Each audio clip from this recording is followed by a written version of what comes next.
চাপে এবার সন্দীপ ঘোষ। আরজিকর দুর্নীতির টাকা হাফিস, একাধিক সংস্থাগুলির টাকা সরানোর অভিযোগ সন্দীপ ঘোষের বিরুদ্ধে।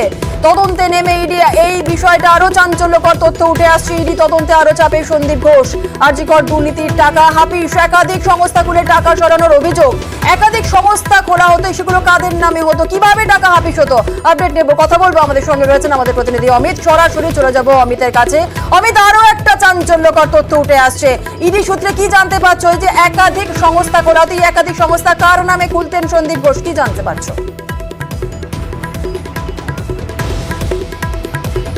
আর্থিক দুর্নীতির বিষয় সামনে আসতে একের পর এক সম্পত্তির তথ্য কিন্তু সামনে এসেছে।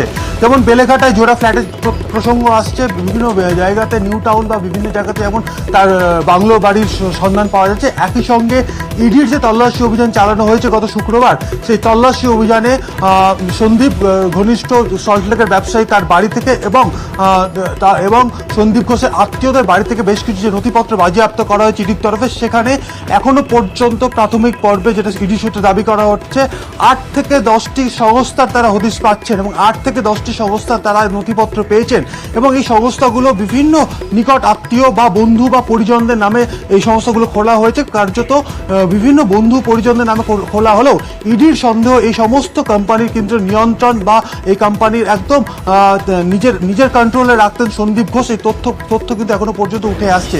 সেই জায়গা থেকে টাকা সাইফুনের কথা বলা হচ্ছে বা টাকা সাইফুনের প্রসঙ্গ এসছে। ইডি আধিকারিকরা মনে করছেন এই সমস্ত সংস্থা খুলে এই সমস্ত সংস্থার মাধ্যমে আরজিকরের দুর্নীতি বা আরজিকরের আগে তিনি যে সমস্ত হাসপাতালে কর্মরত ছিলেন সেখানে ভেন্ডার বা টেন্ডার পাইয়ে দেওয়ার ক্ষেত্রে যদি কোনো দুর্নীতি হয়ে থাকে, সেই সমস্ত দুর্নীতি থেকে যে মুনাফা আসতো সেই সমস্ত মুনাফার টাকা এই 7 থেকে 8 থেকে 10টি কোম্পানির মাধ্যমে বিভিন্ন জায়গায় লগ্নি হয়ে থাকতে পারে, এমনটাই প্রাথমিকভাবে তারা মনে করছেন। সেক্ষেত্রে এই 8 থেকে 10টি কোম্পানিতে একাধিক ডিরেক্টরের নাম পাওয়া যাচ্ছে।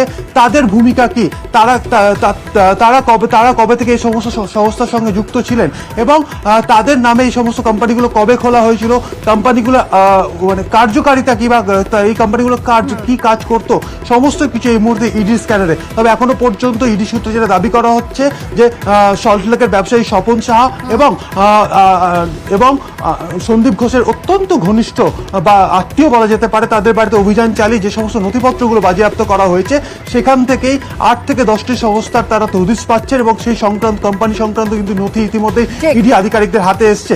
সেক্ষেত্রে শুধুমাত্র কি 8 থেকে 10টি কোম্পানি নাকি তারও বেশি কোম্পানি রয়েছে, সমস্তটাই খতিয়ে দেখা হচ্ছে। এবং এই যে কোম্পানিগুলো এখনো পর্যন্ত পাওয়া যাচ্ছে, যা নথি পাওয়া গেছে, এই সমস্ত কোম্পানির অ্যাকাউন্ট সম্পর্কে কিন্তু তথ্য সংগ্রহের কাজ কিন্তু ইতিমধ্যে শুরু করে দেওয়া হয়েছে ইডির তরফে। কারণ ইডি মনে করছে এই সমস্ত সংস্থার মাধ্যমেই এই আরজিকরের দুর্নীতির টাকা হাফিস করা হতো। বেশ, একেবারে অনেক ধন্যবাদ অমিত। আর এই যে যেমনটা আমাদের প্রতিনিধি জানাচ্ছিলেন, তদন্তে আরো চাপে সন্দীপ ঘোষ। দুর্নীতির টাকা তিনি হাফিস করতেন, শুধু তাই নয়, সন্দীপ ঘোষে কিন্তু সম্পত্তিরও হদিশ পাওয়া গিয়েছে। বেলেঘাটার সুভাষ সরোবরের কাছে তার বিলাসবহুল ফ্ল্যাট, সেটাও একটা নয়, দুটো ফ্ল্যাট। তার গ্যারেজে দামি গাড়িও রয়েছে। বাগুইহাটির কাছে হাতিয়ারাতেও আরজিকরের প্রাক্তন অধ্যক্ষের বিশাল বাড়ির হদিশ।